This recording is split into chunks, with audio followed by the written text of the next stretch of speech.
पीढ़ी के कंप्यूटर 1940 से 1956, दूसरी पीढ़ी के कंप्यूटर 1956 से 1963, तीसरी पीढ़ी के कंप्यूटर 1964 से 1971, चौथी पीढ़ी के कंप्यूटर 1971 से 1985, पांचवी पीढ़ी के कंप्यूटर वर्तमान में मौजूद फर्स्ट जनरेशन कंप्यूटर। पहली पीढ़ी के कंप्यूटर पहली पीढ़ी के कंप्यूटर साइज में काफी बड़े हुआ करते थे।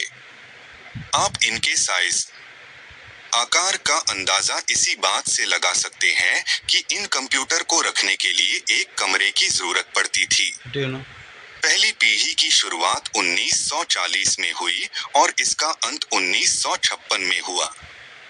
इस पीढ़ी के कंप्यूटरों में कांच के बने वैक्यूम ट्यूब का प्रयोग किया जाता था। इनमें हजारों की संख्या में वैक्यूम ट्यूब का इस्तेमाल किया जाता था, इसलिए इन कंप्यूटरों का आकार बहुत बड़ा होता था।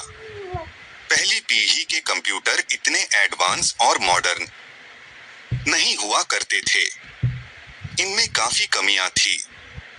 ये कंप्यूटर काम करते वक्त जल्दी गर्म हो जाया करते थे और रिलायबल विश्वसनीय नहीं हुआ करते थे।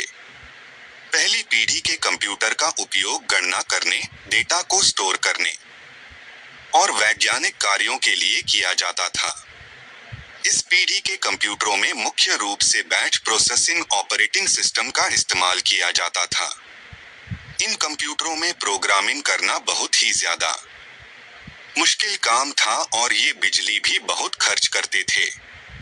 पहली पीढ़ी के कंप्यूटर के उदाहरण ENIAC, ADVAC, UNIVAC, IBM 701, EDSAC, IBM 650। Advantages of first generation computer. पहली पीढ़ी कंप्यूटर के फायदे। इस पीढ़ी के कंप्यूटर डाटा की कैलकुलेशन गणना बहुत तेजी से करते थे। ये मिलीसेकंड में गणना कर सकते थे। उस समय वैक्यूम ट्यूब आसानी से मिल जाया करते थे। वैक्यूम ट्यूब की टेक्नोलॉजी ज्यादा महंगी नहीं थी। इन कंप्यूटरों में साइंटिफिक वैज्ञानिक काम कर सकते थे। इन कंप्यूटरों में इंफॉर्मेशन और डेटा को स्टोर करने की क्षमता थी। Second generation computer. दूसरी पीढ़ी के कंप्यूटर की दूसरी पीढ़ी की शुरुआत 1956 में हुई थी और इसका अंत 1963 में हुआ था। दूसरी पीढ़ी के कंप्यूटर में ट्रांजिस्टर का इस्तेमाल किया जाता था। ट्रांजिस्टर वैक्यूम ट्यूब के मुकाबले काफी छोटे होते थे। ट्रांजिस्टर के कारण कंप्यूटर का साइज पहली पीढ़ी के मुकाबले छोटा हो गया। ट्रांजिस्टर के आने के बाद कंप्यूटर के क्षेत्र में काफी ज्यादा विकास हुआ। ट्रांजिस्टर वैक्यूम ट्यूब की तुलना में काफी सस्ते थे, साइज में छोटे थे, ज्यादा रिलायबल थे और काफी तेज काम करते थे। इस पीढ़ी में असेंबली लैंग्वेज और हाई लेवल लैंग्वेज का इस्तेमाल किया जाता था। इस पीढ़ी के कंप्यूटरों में बैच प्रोसेसिंग और मल्टीप्रोग्रामिंग ऑपरेटिंग सिस्टम का उपयोग किया जाता था। दूसरी पीढ़ी के कंप्यूटर के उदाहरण UNIVAC 1108 CDC 1604, Honeywell 400 CDC 3600, IBM 7094। Advantages of second generation computer. दूसरी पीढ़ी कंप्यूटर के फायदे। पहली पीढ़ी की तुलना में इस पीढ़ी के कंप्यूटर का साइज काफी छोटा था। दूसरी पीढ़ी के कंप्यूटर काम करते समय जल्दी गर्म नहीं होते थे। ये अपने छोटे आकार के कारण कम बिजली खर्च करते थे। दूसरी पीढ़ी वाले कंप्यूटर के काम करने की स्पीड काफी अच्छी थी। ये डाटा को माइक्रोसेकंड्स में कैलकुलेट कर लेते थे। पहली पीढ़ी के मुकाबले दूसरी पीढ़ी के कंप्यूटरों को मेंटेन करना आसान था। पहली पीढ़ी की तुलना में दूसरी पीढ़ी के कंप्यूटर सस्ते थे। इनकी एक्यूरेसी अधिक थी और ये रिलायबल विश्वसनीय होते थे। Third generation computer. तीसरी पीढ़ी के कंप्यूटर की तीसरी पीढ़ी की शुरुआत 1964 में हुई थी और इसका अंत 1971 में हुआ था। तीसरी पीढ़ी आने तक कंप्यूटर के क्षेत्र में काफी ज्यादा विकास हो चुका था। इस पीढ़ी में कंप्यूटर और भी ज्यादा एडवांस और मॉडर्न हो गए थे। तीसरी पीढ़ी में कंप्यूटर के अंदर ट्रांजिस्टर की जगह आईक इंटीग्रेटेड सर्किट का इस्तेमाल किया जाता था। आईक एक तरह की चिप है जो कि सिलिकॉन से बनी हुई होती है, इसलिए इसको सिलिकॉन चिप भी कहा जाता है। तीसरी पीढ़ी के कंप्यूटर काफी ज्यादा रिलायबल विश्वसनीय थे। तीसरी पीढ़ी के कंप्यूटर की काम करने की स्पीड पिछले दोनों पीढ़ियों के कंप्यूटर से बेहतर थी। इंटीग्रेटेड चिप आईक आने के कारण कंप्यूटर का साइज काफी छोटा हो गया था। इसके साथ साथ मेमोरी की क्षमता भी काफी ज्यादा बढ़ गई थी। इस पीढ़ी में टाइम शेयरिंग और मल्टीप्रोग्रामिंग ऑपरेटिंग सिस्टम का उपयोग किया जाता था। इस पीढ़ी में हाई लेवल लैंग्वेज जैसे कि कोबोल, पास्कल आदि का यूज किया जाता था। तीसरी पीढ़ी के कंप्यूटर के उदाहरण IBM 370 PDP 11 UNIVAC 1108 हनीबुल 6000 Duke series ICL 2900 advantages of third generation computer. तीसरी पीढ़ी कंप्यूटर के फायदे। तीसरी पीढ़ी के कंप्यूटर का आकार पिछले दोनों पीढ़ियों के कंप्यूटर के मुकाबले काफी छोटा था। इस पीढ़ी के कंप्यूटर काम करते समय बहुत कम बिजली खर्च करते थे। पिछले दोनों जनरेशन की तुलना में थर्ड जनरेशन के कंप्यूटर काफी कम गर्मी पैदा करते थे।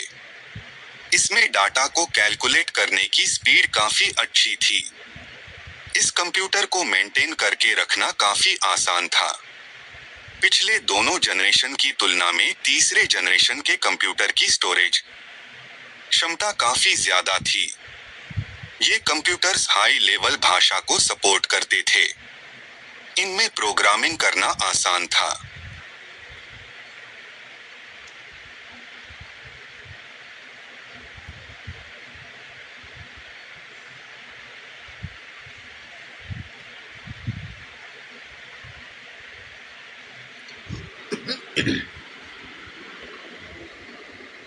फोर्थ जनरेशन ऑफ कंप्यूटर, चौथी पीढ़ी के कंप्यूटर। कंप्यूटर के चौथी पीढ़ी की शुरुआत 1970 में हुई थी और इसका अंत 1985 में हुआ। कंप्यूटर की चौथी पीढ़ी में आईसी की जगह माइक्रो प्रोसेसर का इस्तेमाल किया जाता है। माइक्रो प्रोसेसर बहुत सारे LCI सर्किट होते हैं। चौथी पीढ़ी आने के बाद कंप्यूटर और भी ज़्यादा आधुनिक हो गए। इस पीढ़ी के आते ही कंप्यूटर के काम करने की क्षमता और स्पीड दोनों ही बढ़ गई हैं। इस जनरेशन ने कंप्यूटर के छोटे साइज में भी काफ़ी ज़्यादा फीचर्स उपलब्ध करवा दिए, यानी कह सकते हैं इसका साइज काफ़ी छोटा हो गया और इसके साथ कंप्यूटर के सारे फीचर भी इंस्टॉल हो गए। इस पीढ़ी में रियल टाइम शेयरिंग और डिस्ट्रीब्यूटेड ऑपरेटिंग सिस्टम इस्तेमाल किया जाता है। इस पीढ़ी के कंप्यूटर हाई लेवल लैंग्वेज जैसे कि C++ आदि का सपोर्ट करते हैं। इस पीढ़ी में पर्सनल कंप्यूटर PC का उपयोग काफ़ी बढ़ गया। चौथी पीढ़ी के कंप्यूटर के उदाहरण माइक्रल IBM 5100, Altair 880। Advantage of the fourth generation of computer, चौथी पीढ़ी के कंप्यूटर फायदे। चौथी पीढ़ी कंप्यूटर के फायदे। चौथी पीढ़ी के कंप्यूटर की स्पीड पिछले सभी कंप्यूटरों की तुलना में काफ़ी अच्छी है। इस पीढ़ी के कंप्यूटर साइज में काफ़ी छोटे होते हैं। इन कंप्यूटरों को मेंटेन की ज़रूरत नहीं पड़ती। ये कंप्यूटर सस्ते होते हैं और आसानी से उपलब्ध हो जाते हैं। इन कंप्यूटरों को बहुत कम AC की ज़रूरत पड़ती है क्योंकि ये बहुत कम गर्मी पैदा करते हैं। इस पीढ़ी के कंप्यूटर ज़्यादा रिलायबल हैं और हाई लेवल लैंग्वेज का सपोर्ट करते हैं। फिफ्थ जनरेशन ऑफ कंप्यूटर, पाँचवीं पीढ़ी के कंप्यूटर। पाँचवीं पीढ़ी के कंप्यूटर अभी तक सभी पीढ़ियों से बेहतर और एडवांस आधुनिक हैं। आप इस बात का अंदाज़ा इस चीज़ से लगा सकते हैं कि कंप्यूटर बिल्कुल इंसानों की तरह ही व्यवहार करते हैं। पाँचवीं पीढ़ी में AI आर्टिफिशियल इंटेलिजेंस तकनीकी का इस्तेमाल किया जाता है। वर्तमान समय में कंप्यूटर की पाँचवीं पीढ़ी चल रही है। इस पीढ़ी में हाई लेवल लैंग्वेज भाषा जैसे C++, जावा और नेट आदि का उपयोग किया जाता है। पाँचवीं पीढ़ी के कंप्यूटर का इस्तेमाल स्वास्थ्य के क्षेत्र में, मनोरंजन के क्षेत्र में और रोबोट बनाने में किया जाता है। आजकल गेम के क्षेत्र में भी इसका प्रयोग किया जाता है। इन कंप्यूटर्स में सबसे ज़्यादा स्पीड पाई जाती है और इनके काम करने की क्षमता भी काफ़ी ज़्यादा है। धीरे धीरे कंप्यूटर की पाँचवीं पीढ़ी और ज़्यादा विकसित किया जा रहा है ताकि ये और भी ज़्यादा एडवांस हो सके। पाँचवीं पीढ़ी के उदाहरण: super computer, laptop, desktop, workstation, notebook. Advantage of the fifth generation computer. पाँचवीं पीढ़ी के कंप्यूटर के फायदे: इस कंप्यूटर की स्पीड पिछली सभी पीढ़ियों के कंप्यूटर के मुकाबले ज़्यादा है। इन कंप्यूटरों की रिपेयरिंग करना काफ़ी आसान होता है। इस कंप्यूटर का साइज पिछले सभी पीढ़ियों के मुकाबले बहुत छोटा है। अपने छोटे साइज के कारण फिफ्थ जनरेशन के कंप्यूटर काफ़ी हल्के होते हैं। पाँचवीं पीढ़ी के कंप्यूटर को मेंटेन